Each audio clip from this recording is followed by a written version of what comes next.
कुछ महीने पहले की बात है। एक भयानक तूफान में अपने परिवार के लिए दाना लाते समय टुन्नू एक भारी टहनी के नीचे दब गया था। उस हादसे ने उसके मजबूत पंखों को हमेशा के लिए तोड़ दिया और उसे लाचार बना दिया। रानो, मुझे माफ कर दो। अब मैं कभी उड़ नहीं पाऊंगा।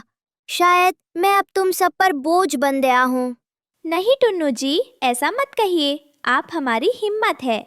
जब तक मैं जिंदगी हूँ, मैं आपके हिस्से की उड़ान भी भरूंगी। जंगल में भयंकर सूखा पड़ा था।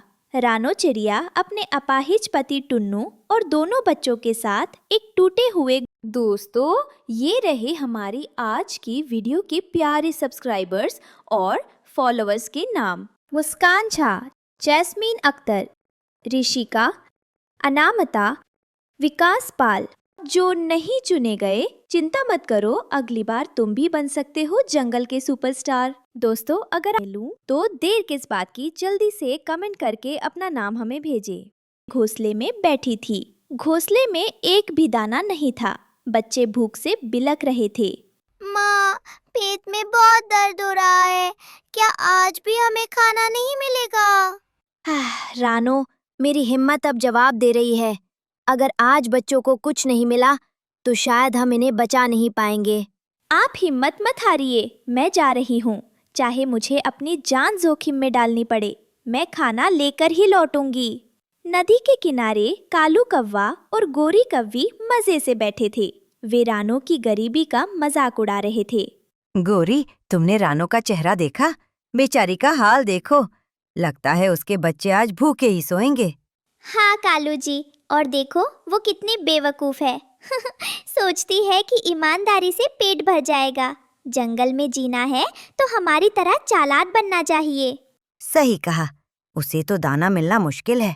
चलो, हम तो अपना बचा हुआ खाना खा लें, किसी को देने की जरूरत नहीं है। रानो दाने की तलाश में गहरे जंगल में पहुंच जाती है। तभी उसे भारी कदमों की आहट सुनाई देती है। वो एक पत्ते के पीछे छुप जाती है। सामने एक क्रूर शिकारी जाल बिछा रहा है। आज तो मैं उस सुनहरी चिड़िया को पकड़ कर ही रहूंगा। उसका बाजार में अच्छा दाम मिलेगा। हे भगवान, ये तो वही शिकारी है जो पक्षियों को कभी नहीं छोड़ता। मुझे यहाँ से बचकर निकलना होगा, वरना मेरे बच्चे अनाथ हो जाएंगे। शिकारी आगे बढ़ जाता है। रानो डरते डरते बाहर आती है। तभी उसकी नजर शिकारी के थैले से गिरे एक चमकीले बीज पर पड़ती है। ये क्या है? ये कोई साधारण दाना नहीं लग रहा। शायद ये मेरे बच्चों की भूख मिटा सके। अचानक पीछे से झाड़ी हिलती है। कोई आ रहा है। मुझे जल्दी से ये बीज लेकर भागना होगा। रानो हांफते हुए घर पहुंचती है। बच्चे भूख से निढाल होकर सो चुके हैं। टुन्नू भी बहुत कमजोर लग रहा है। रानो उस जादुई बीज को जमीन में दबा देती है। हे ईश्वर, मेरे पास बच्चों को खिलाने के लिए बस यही एक उम्मीद है। कृपया हमारी रक्षा करें। रानो, तुम आ गई? क्या कुछ मिला? बस ये एक बीज मिला है।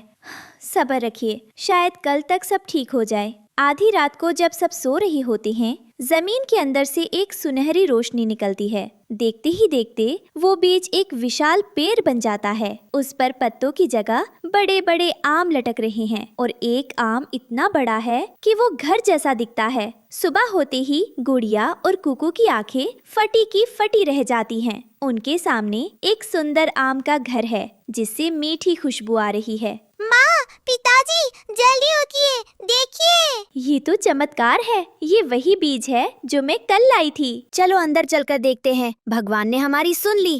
कालू और गोरी दूर से रानो का नया घर देखकर जल भुन जाते हैं। कालू जी, ये कैसे हो सकता है? कल तक जो दाने को तरस रहे थे, आज वो आम के महल में रह रहे हैं। मुझे वो घर चाहिए। तुम चिंता मत करो गोरी, मुझे पता है क्या करना है।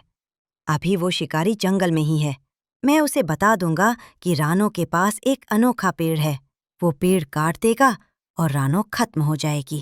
कालू कौवा रानो को बर्बाद करने की धुन में घने जंगल में निकल पड़ता है। वो काफी देर तक भटकता रहता है। काफी संघर्ष के बाद उसे झाड़ियों के पीछे शिकारी का मैला कुचैला तंबू दिखाई देता है।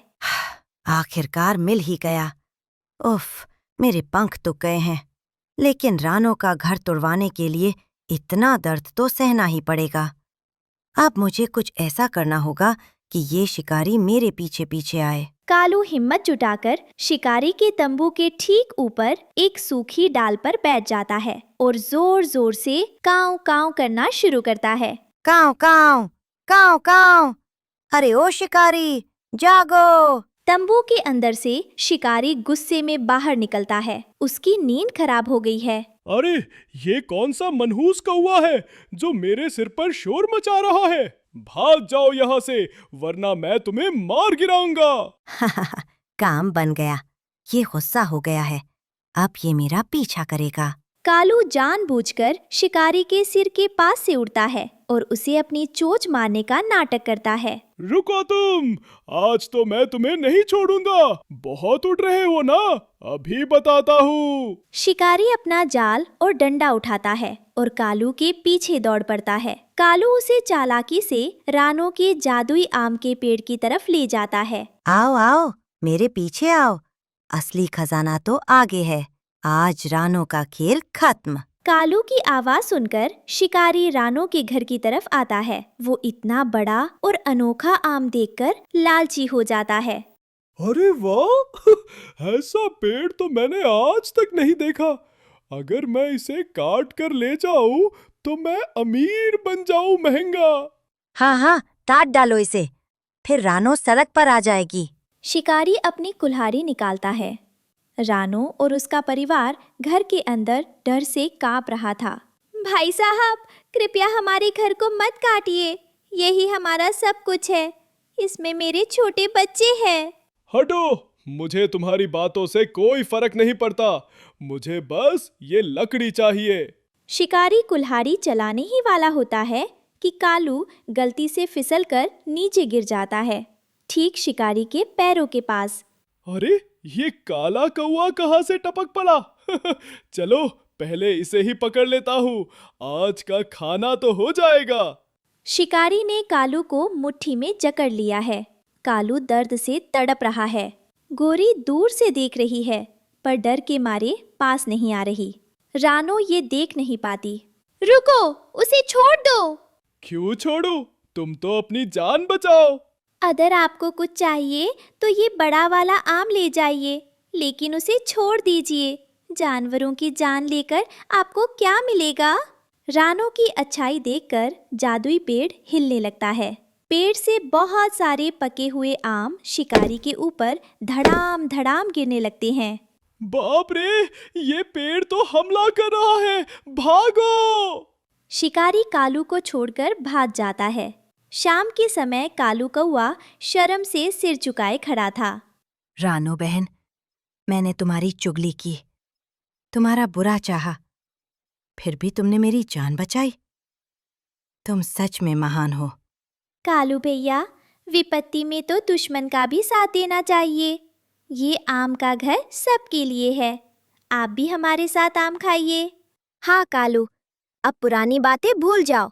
उस दिन जंगल के सभी पक्षियों ने सीखा कि असली जादू किसी पेड़ में नहीं, बल्कि दूसरों की मदद करने वाले